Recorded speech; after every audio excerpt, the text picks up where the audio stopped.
សូមអនុញ្ញាតបន្តកម្មវិធីជាបន្តទៀតសូមអញ្ជើញអាយដាមប្រមុខដឹកនាំរដ្ឋាភិបាលមហាចក្រខមបណ្ដោះអាសន្នអញ្ជើញឡើងថ្លែងសន្និដ្ឋានសូមគ្រប់ជើង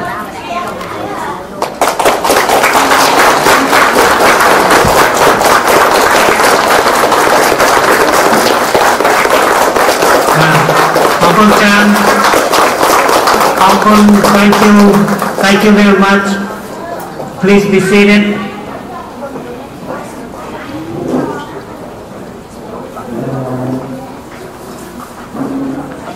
We have this event for 2 consecutive days.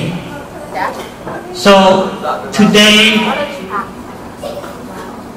we will use all the time that we have here just to turn around from our events to help our new presidential candidate Christopher Hill.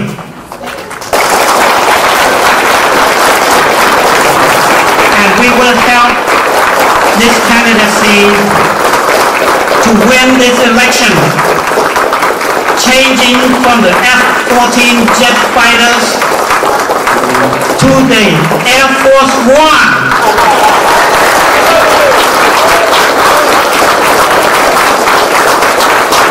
Yeah, we want to change it. He knows how to fly. He knows how to get the directions of this country.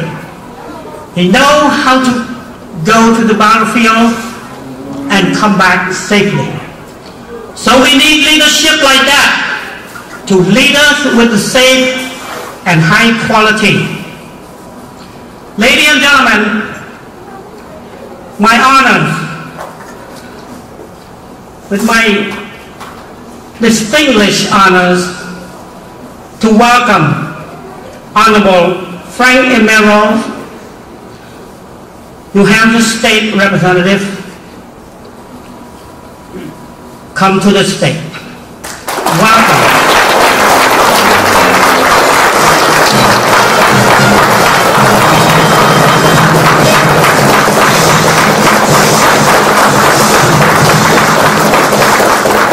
Thank you. Relax. I want to thank you again for asking me to come down. As you know, I was a state representative in the state of New Hampshire, and I'm honored to be here. And many things go on, and those of you that all served in the military, thank you and welcome home. And to your wives and supporters, God bless you, because that's what makes this nation what it is. One nation under God and indivisible. And when you hear the Pledge of Allegiance and you hear people say, we're a democracy, remember, I pledge allegiance to the flag of the United States of America and to the republic for which it stands. With that said, there was a general who was a lot older than me, said, old soldiers never die, they slowly fade away. Well, I like to make my own remark. Veterans may fade away, but they're always on duty. And I want to thank all of you. I met a gentleman, and I want to thank Sylvanara, my friends from Philadelphia, and everything else. Sammy, everybody, I want to thank you all and say God bless you. You do great work. Friends of mine in the coalition, Bobby Bernesky, and you also have Shelby Russell, and nobody knows Danny. Anybody know Danny from Kentucky? Danny Belcher, thank you. And Sylvanara, in your group, you do excellent work. And one day, I know Danny says it better than I, there will be a free Cambodia.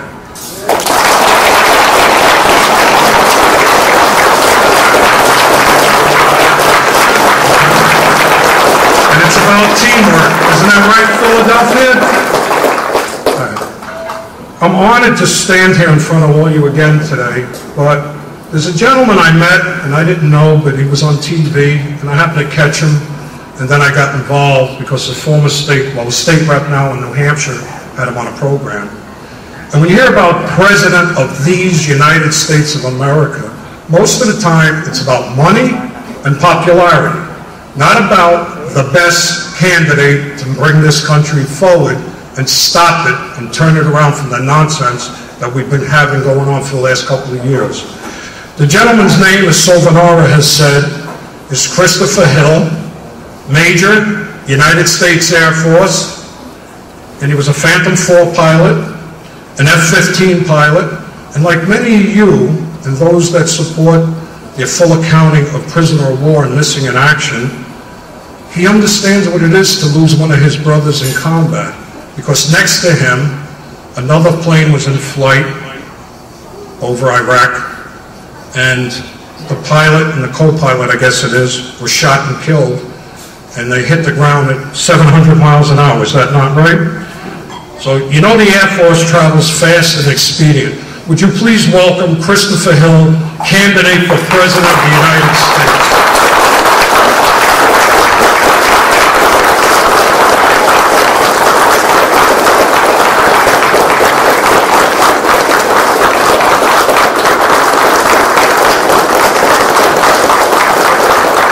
Thank you very much, ladies and gentlemen. Please have a seat. I'd like to just take a couple minutes of your time and explain to you who I am, where I came from, and why we're trying to make a difference this time in this election. My name is Christopher V. Hill. I grew up in New Hampshire, just up the road near Manchester, New Hampshire here. I'm from the University of New Hampshire. I was a distinguished graduate from the Air Force ROTC program, and I served 7 years in the United States Air Force as an officer that served all Americans, unlike politicians that today serve one party or the other. We have to get back to a time in this nation when a president serves all Americans first. So growing up in New Hampshire, my parents instilled in me a responsibility to try and make a difference in this country. In 1980, I volunteered when I was just 16 years old for Ronald Reagan's campaign. And I thought I made a difference then. He was a very good president.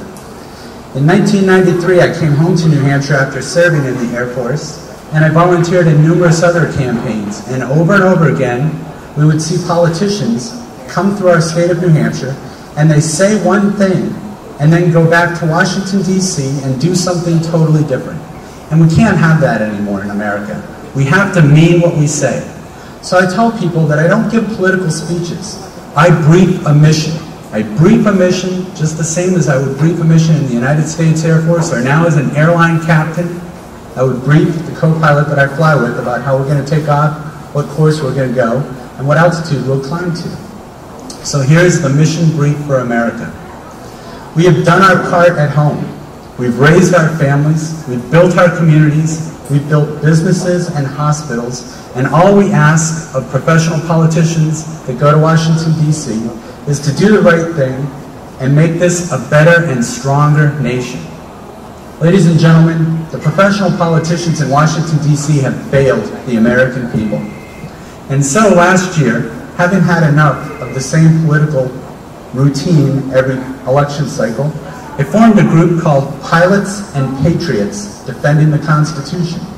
And it was our goal, with over 750 members around the entire country, to identify constitutional candidates that would go to Washington, D.C. and put aside party politics and stand for all Americans once again and restore the Constitution in this nation. And we had a lot of success. A lot of veterans were elected to Congress that were identified by our small grassroots group, along with other grassroots groups around the country. And today, what you see happening in Washington, D.C., where they don't seem to be getting along, is a result of the fact that people who actually work for a living and come from the communities that we live in went to Washington, D.C. and are standing up to the professional politicians that have been there in some cases for over 30 years. And that's what they don't know what to do with. How do they handle people with our background who work for a living and not professional politicians that have come up through the ranks of the party system in this country? So I stand here and I'd like to go over what I stand for. First, we need to begin to restore the republic that Frank talked about. There was never a time in this country when our founding fathers, envisioned a day that people would go to Washington, D.C. and serve for 30 years, and in some cases die in office, and pass on huge amounts of debt to our children and grandchildren. And so it's time, ladies and gentlemen, for term limits for congressmen and senators in Washington, D.C.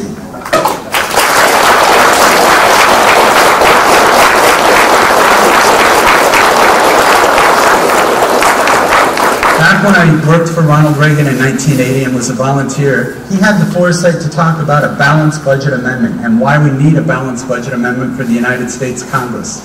It's very simple. They make promises election cycle after election cycle in order to get re-elected, and they spend the future of our children and grandchildren. I myself have a 22-year-old son now. He'd like to serve in his community as a firefighter. But where he lives, there's no money to hire firefighters, policemen, or teachers. And despite what Barack Obama wants to do by creating another huge jobs bill in Washington, D.C. that generations of our children and grandchildren will have to pay for, we need to focus again on encouraging states to get their budgets in order so that we can hire the policemen, firefighters, and teachers that we need to help our children and grandchildren proceed in life. So I want to encourage everybody to get on the phone, write your congressmen and senators, and encourage them over and over again to have a balanced budget amendment. Finally, as Frank mentioned, with my Air Force background as a veteran, I was on a mission on the second night of Desert Storm. It was 6 airplanes, and we were going to bomb an oil refinery in Basra, Iraq. And I have to tell you, I was kind of scared. I had a family back home. I didn't know if I would ever see them again. Many of you who are veterans here know that feeling. And yet, the definition of courage in this country, the definition of courage for human beings, is to proceed on a course and do something no matter what the danger is, no matter what the fear is in your heart. And so we proceeded on that mission with 6 airplanes towards that oil refinery. The oil refinery was already on fire. We were down at 300 feet. We were going in to drop bombs on the target area, and the target area was full of AAA and surface-to-air missile activity. Coming off of the target area, we lost our number 6 aircraft and 2 very good men. Major Tom Quartz, the front seater, the pilot, and Lieutenant Colonel Donnie Holland, the back seater, the whiz-out. Both of them were husbands and fathers, and both of them gave their lives for this nation. And yet today, when I go on a trip to New York City as an airline pilot, and I take a tour of the city, I see T-shirts hanging up with images of revolutionaries from around the world, in some cases dictators and murderers, and yet our own heroes in America are not recognized for the sacrifice that they've given for this nation. And so I want to encourage you to keep the people that have served our nation in the forefront of our children's story time, and let them know the dedication and commitment that people have made to their futures. So I'd like to leave you with this. I'd invite you to come visit my website. It's hill2012.com. If you agree with what we're trying to do by putting a veteran in the Oval Office instead of another round of professional politicians, I'm not backed by any particular company. All the donations that we've taken in are small donations at this point. And so we're looking for an opportunity to put a veteran backed by the grassroots campaign of people who work for a living in this country into the Oval Office. So come join me. I look forward to meeting more of you in the next half hour or so. Thank you very much.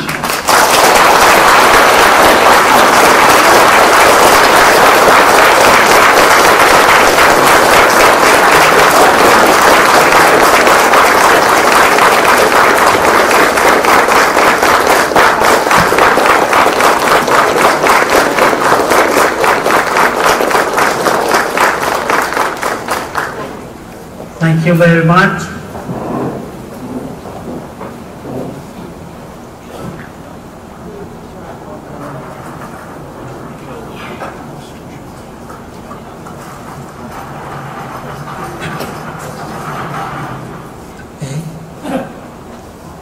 Our contract Look Christopher Hill.គាត់បានធ្វើការជួយប្រទេសជាតិយ៉ាងច្រើនដោយអស់លោកបានជ្រាបហើយគាត់បានបរយន្តហោះចម្បាំងចូលទៅក្នុងភ្នក់ភ្លើងសង្គ្រាមដើម្បីកំទេចជនផ្ដាច់ការហើយគាត់ថាជនផ្ដាច់ការនៅមានច្រើនទៀត